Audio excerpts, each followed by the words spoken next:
life is hard. Why does it have to be only me?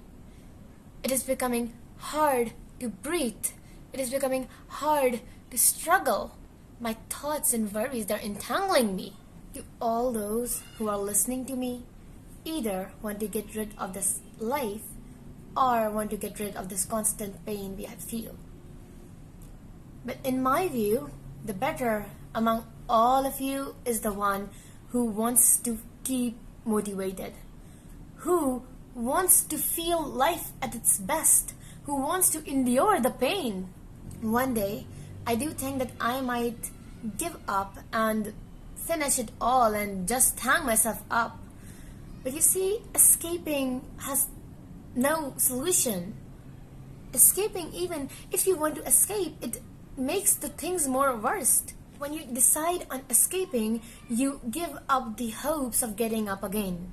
Secondly, things start to become more worse. The influence, the impact, after your escape, the things your family face, everything starts to become more worse, believe me. Third, we need to realize and understand that the matter of life and death is in the hands of God. There is a reason He has sent us into this world. Life is not destined to be easy. It is supposed to be hard.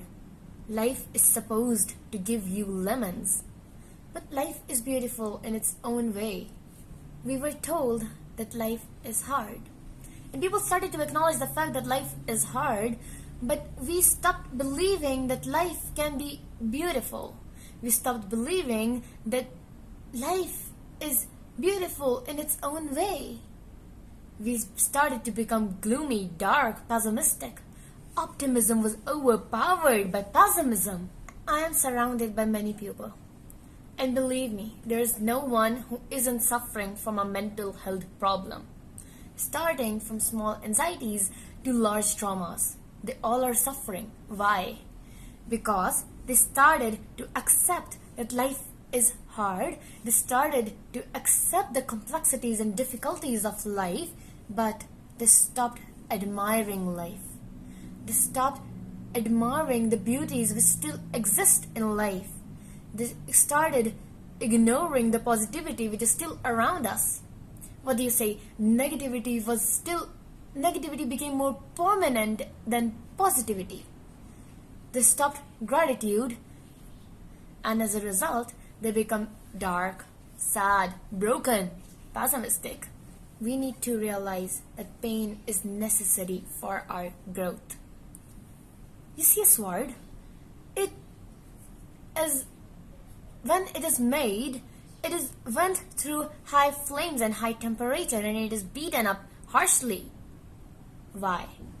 So that it can become sharp and the strongest. And so is the case with the life. Because if it wasn't for pain, we wouldn't have realized our strength, our capability.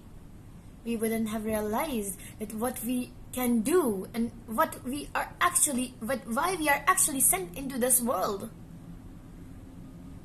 I rather shall say that if there was no pain in this world, we should have been directly sent to heaven. This pain on what you are crying for is supposed to give you a meaning of life. Life is beautiful with pain. We were told that life is not a bed of roses. Well, we accepted the fact that life is not a bed of roses. It is filled with thorns. But we weren't told that life is as beautiful as a rose itself. It is a mixture of petals and thorns. This is what gives its charm, the mixture of petals and thorns. Ever heard of love gives you pain, but you still fall for that love? Well, same is the case with life. To realize the worth of your life, you need to fall in love with it. You need to love it endlessly and devote yourself to it so that you can realize that how beautiful it is despite all the pain.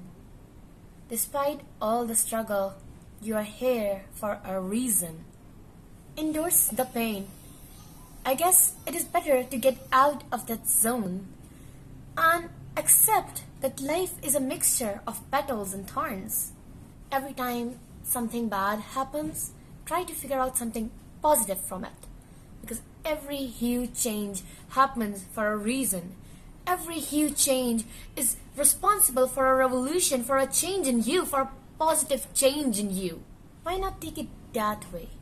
Because why not flow with the wind? Because there's a chance that if you flow with the wind and the wind has blown out all your candles, there is a chance that you might end somewhere where there is enough sunlight and you don't need to light candles once again. It is just a point to realize, and it's for the wise ones. Signing out.